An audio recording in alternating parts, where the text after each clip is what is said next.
नमस्कारम, मेरा नाम है पुदु Kumar. To be clear, COVID-19 is still with us. It still kills. It's still changing and it still demands our attention. But it no longer represents a public health emergency of international concern.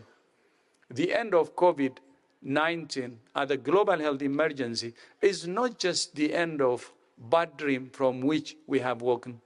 We cannot simply carry on. तो ना ये जो as video we आपने did अभी देखा वो before. दरअसल WHO के चीफ जो हैं उन्होंने ये डिक्लेयर कर दिया है कि WHO ने ये डिक्लेयर किया है कि दरअसल ये एंड हो गया है कोविड-19 का। मतलब अब कोविड-19 एक ग्लोबल पैंडमिक नहीं है और वो पूरी तरह से लगभग ख़त्म हो गया। उनका ये भी कहना है कि दरअसल ये जो कोविड-19 है पूरा दुनिया में ही फैला था और अभी भी बहुत सारा उसका वेरिएंट आ ही रहा है, लेकिन अब वो उतना ज़्यादा कंसर्न नहीं है जितना पहले था। और एक आंकड़ा में देखें ना तो पूरा दुनिया में ही वो पूरा तहलका मचा कर रख दिया था। देख सकते हैं आप यहाँ पे, मतलब 6,935,889, मतलब इतना टोटल डेथ आप देख सकते हैं आप, इतना सारा डेथ पूरा दुनिया में ही इसने किया। और यहाँ पे ढेर सारा मतलब 700 मिलियन लगभग इसने पूरा कंफर्म केसेस एक तरह से पूरा एकदम तहलका मचा कर रख दिया।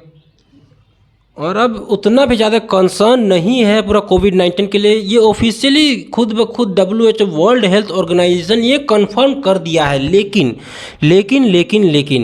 अब एक वीडियो मैं आपको और दिखाना चाहता हूँ। And there will be one. There will absolutely be an outbreak of another pandemic. It may be next year or it may be in your grandchildren and your great-grandchildren's lifetime. We don't know. तो अभी जो आप लोगों ने video देखा उसमें क्या कहा कि और एक पेंडेमिक हो सकता है, ये पॉसिबिलिटी है कि और एक पेंडेमिक आ सकता हो सकता है 2024 में या तो आने वाले कई साल में आ सकता है। इसी में एक बहुत ही इंपॉर्टेंट टॉपिक है डिजीज़ एक्स। तो डिजीज़ एक्स जो है, ये डिजीज़ एक्स एक तरह से अगर मैं आपको बात करूँ तो WHO क्या कहना है कि ये डेडलियर है पेंडेमिक, मतलब डेडलीस्ट पेंडेमिक है। और ये एक तरह से कोविड-19 से भी कई गुना ज़्यादा डेडलीस्ट हो सकता है ये डिजीज़ एक्स। तो हम लोग वीडियो में इसी के बारे में आगे समझेंगे कि क्या है डिजीज़ एक्स और किस तरह से ये पूरा दुनिया को ही पूरा फिर से ये पूरा बर्बाद कर सकता है। और ये कोविड-19 तो बस इसका सामने बच्चा है, बस ये ट्रेलर था। आने वाला पिक्चर तो इससे भी ज़्यादा खतरनाक होगा जो कि डिजीज़ एक्स कहलाएगा। तो अब देखिए क्या होता है यहाँ पे डिजीज़ एक्स में। यहाँ पे जो टेड्रोस है मतलब WHO के चीफ, उनका क्या कहना है कि ये जो कोविड-19 था वो तो बस एक ट्रेलर था। और ये जो डिजीज़ एक्स जो आने वाला है, डिजीज़ एक्स जो कहते हैं वो इवन डेडलियर होगा, मतलब डेडलियर कोविड-19 से भी ज़्यादा ये डेडलियर होगा। ये बात उन्होंने कहाँ कही तो 76th वर्ल्ड हेल्थ असेंबली में, मतलब ये एक मीटिंग हो रहा था, वहाँ पे वो अध्यक्ष थे क्योंकि वो WHO के अध्यक्ष हैं। उन्होंने ये बात कही कि हम लोग को पहले से ही बी प्रिपेयर होना चाहिए। और ये जो नया पेंडेमिक जो आएगा उसका बहुत ही सारा मतलब बहुत ही ज़्यादा वो म्यूटेट होता हुआ आएगा, क्योंकि ये इस बार देखा ही गया कि किस तरह से अचानक इतना सारा डेवलप्ड कंट्री है पूरा दुनिया में।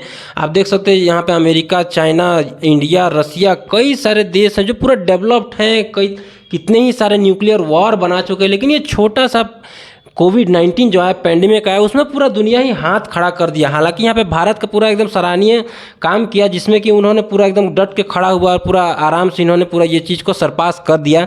लेकिन भी ये चीज़ बहुत ही ह्यूज कंसर्न अचानक से पूरा हिला कर रख दिया पूरा दुनिया को। ये चीज़ से बहुत ही ज़्यादा दुर्भाग्यपूर्ण बात है। और यहाँ पे बहुत ही सारे रिस्क भी हैं, पैथोजेंस जो कि नए जो बैक्टीरिया डेवलप होते जा रहे हैं, चाहे वो बायो वेपन हो, चाहे कई सारे चीज़ हो जो कि डिसीज से डेवलप होते जा रहे हैं, वो डिवास्टेटिंग एकदम अचानक से वो डिवास्टेटिंग हो जाते हैं ह्यूमन बॉडी में आते ही।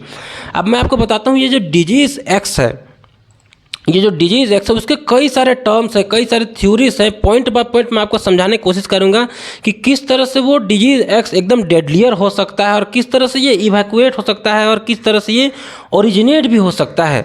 तो अब मैं आपको समझाता हूँ कि ये जो डिजीज़ एक्स आखिर वो है क्या। तो अकॉर्डिंग टू WHO, मतलब WHO के हिसाब से ये डिजीज़ एक्स एक तरह से नॉलेज है जो कि सीरियस इंटरनेशनल एपिडेमिक हो सकता है। मैं आपको समझा दूं कि ये होने वाला नहीं बस हो सकता है, जिसमें कि पैथोजेंस जो कि अननोन है, जो कि हम लोग अभी नहीं जानते हैं, जो अचानक से कभी भी डेवलप हो सकते हैं, चाहे वो बायो वेपन हो चाहे कुछ भी हो। जैसे कोविड-19 को इतना दिन से नहीं जान, अचानक से ये आ गया और इसके चलते ह्यूमन डिजीज़ में ये कन्वर्ट हो गया, जिसके चलते एकदम हड़ुड़ा के एकदम सब कोई को पूरा मारने स्टार्ट कर दिया, एकदम प्रायोरिटी डिजीज़ बन गया। और ये जो डिजीज़ एक्स वो दरअसल 2018 में ये टर्म आया था जो कि डिजीज़ एक्स के नाम से दिया गया है। अब मैं आपको टर्म समझाता हूँ कि ये डिजीज़ एक्स जो है वो किस तरह से इवाल्युएट हो सकता है। इवाल्युएट मतलब वो पैदा कैसे हो सकता है।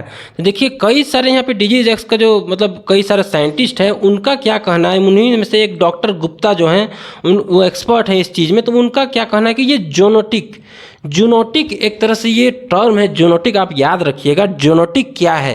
और मैं आपको बता दूँ ये कोविड-19 भी जूनोटिक ही था। तो जूनोटिक का ये मतलब है कि एक तरह से अगर आप देखें तो इबोला, HIV, एड्स, कोविड-19 ये सब किस टाइप से इवोल्यूएट हुआ था। हालांकि अगर मैं आपको बताऊं तो ये कोविड-19 आपको हर कोई को पता है कि ये बैट्स में कोविड वायरस पाया जाता है, जिसके चलते ह्यूमन में आया और अचानक से ये पूरा फैल गया ह्यूमन में, ये रिपेलेंट हो गया और एकदम पूरा भयावह नज़ारा इसमें देखा गया।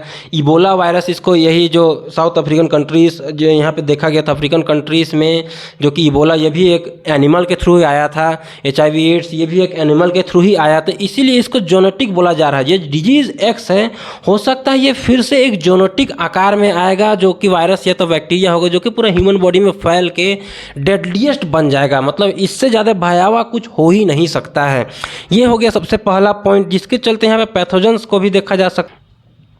और दूसरा मैं आपको रीजन बताऊं तो ये जो अगर डिजीज एक्स की मैं बात करूं तो ये पहला तो आप समझ गए कि जोनोटिक होगा। दूसरा रीजन यह है कि लेबोरेटरी एक्सीडेंट, जैसे कि एक थ्योरी ये भी कहता है कि कोविड-19 दरअसल बनाया गया था वो भी वुहान शहर में चाइना में। ये जो वायरस है इसको बनाया गया था। तो दरअसल ये थ्योरी भी है और सच्चाई भी है, पता नहीं, लेकिन ये चीज़ है। तो ये डिजीज़ एक्स जो है, जो एक्स डिजीज़ है वो हो सकता है लेबोरेटरी एक्सीडेंट हो, बायो टेररिज्म हो, जिसमें कि बायो वेपन बनाया जाए और वो फैलाया जाए पूरा दुनिया में। कई सारे मूवीज़ में भी आप ये चीज़ देखे होंगे, जिसके चलते एक तरह से पूरा मानवता को ही ख़त्म करने का कोशिश किया जाएगा। ये हो गया दूसरा रीजन। अब मैं आपको बात करता हूँ तीसरा रीजन जो कि बहुत ही ह्यूज कंसर्न, ये सबसे इम्पॉर्टेंट है जिसको कि आपको समझना बहुत ही ज़्यादा ज़रूरी है। देखिए another possibility is zombie virus. ये जोम्बी वायरस, अब आप समझिए जोम्बी लैंड आप मूवी देखे होंगे। जोम्बी किस तरह से होता है कि मरा हुआ इंसान रहता है, वो जोम्बी बन जाता है और वो दूसरा चीज़ को हानि पहुंचाता है। तो वही टाइप का ये जोम्बी वायरस। तो जोम्बी वायरस किस टाइप से वो बनता है और क्या है जोम्बी वायरस। तो दरअसल मैं अगर आपको बताऊं तो ये जोम्बी वायरस के यहाँ डेफिनेशन मैं आपको पढ़ के बताता हूँ। Locked in permafrost, other frozen landscape for years, but is released due to warming climate, the report claimed। मतलब कि परमाफ्रोस्ट मतलब अब आपको पता ही है कि इंडिया हो गया, चाहे पूरे पृथ्वी में दो जगह, चाहे हिमालय पहाड़ हो गया, चाहे आर्टिक, यहाँ पे बहुत सारा ग्लेशियर है। वहाँ पे अगर मैं आपको बताऊँ, अगर कोई आदमी चाहे कोई भी चीज़ अगर वहाँ पे मर जाता है और दफन हो जाता है वो वही आइस में, तो वो 60 साल 100 साल 150 साल कितनों साल हो जाए ना, वो चीज़ वहीं पे ही प्रिजर्व रहता है। उसी तरह से अगर कोई भी वायरस या तो बैक्टीरिया अगर वहीं पे अगर वो स्टोर हो गया, वहीं पे दफन हो गया, तो वो दरअसल वहीं पे ही स्टोर अगर हो सकता है। अभी अब मैं आपको बताऊं कि देखिए नेक्स्ट पैंडेमिक, यहाँ पे न्यूज़ अपडेट क्या कहती है, नेक्स्ट पैंडेमिक में भी melting glacier new data source. मतलब ग्लेशियर आपको पता ही है धीरे धीरे यहाँ पे ग्लेशियर बहुत ही ज़्यादा स्पीड से यहाँ पे पिघलते जा रहा है। Speed at which world's glacier are melting are double in 20 years. मतलब एक आंकड़ा में अगर मैं बात करूँ तो 20 साल में लगभग ये डबल हो गया जो ग्लेशियर पिघल रहा है, क्योंकि ग्लोबल वार्मिंग धीरे धीरे बढ़ता ही जा रहा है।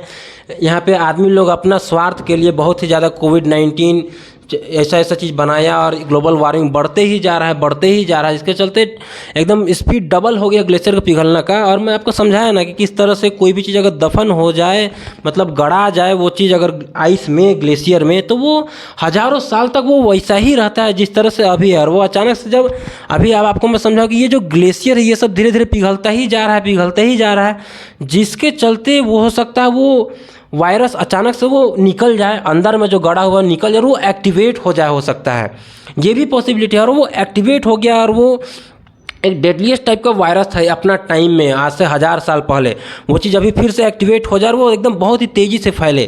तो ये बहुत ही भयावह नज़ारा होगा पूरा दुनिया के लिए। और इस चीज़ के लिए मैं आपको बताऊं ना, तो भले ही कितना अमेरिका अपने आपको सुपर पावर बोले, चाइना पूरा डेवलप हो गया है, रसिया हो गया, UK हो गया, कई सारे ये देश अपने आप को बहुत ज़्यादा न्यूक्लियर पावर मानते हैं, हम बहुत ही एडवांस हो गए हैं, हम स्पेस में चल गए, लेकिन ये छोटा सा जो पैंडमिक अगर ऐसा एक्टिवेट हो गया, जो कि ज़ॉम्बी वायरस कहा जाता है, वो चीज़ अगर एक्टिवेट हो गया तो सोच लीजिए ना कि ये बस आदमी लोग हाथ खड़ा कर देगा कि हम कुछ नहीं किए, अब हम क्या करें, बस बचा लो मुझे।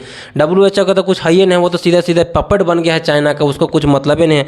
वो तो WHO तो वही है जो कि एक तरह से वो बोला था कि ये जो कोविड-19 है वो पर्सन टू पर्सन ट्रांसफ़र नहीं होता है। बताइए, वही चीज़ पूरे दुनिया में हिला के रख दिया कोविड-19। WHO का तो बस कुछ नहीं, अंदाजी बस वो फेंकते रहता है। और यहाँ पे देखिए क्या कहते हैं news outlet, bacteria species found in glacier ice could pose disease risk as glacier melt from global warming. मतलब ये चीज़ मैं सिर्फ एक थ्योरी नहीं बता रहा हूँ, क्योंकि पाया गया है, ये चीज़ पाया गया है कि कई सारे वायरस हो गए, बैक्टीरिया हो गए, कई सारे जीव जंतु, कीड़ा मकोड़ा, ये सब ग्लेशियर में पहले से ही पाया जाता है। जब वो अचानक से मेल्ट करता है, ये सब चीज़ पाया जाता है।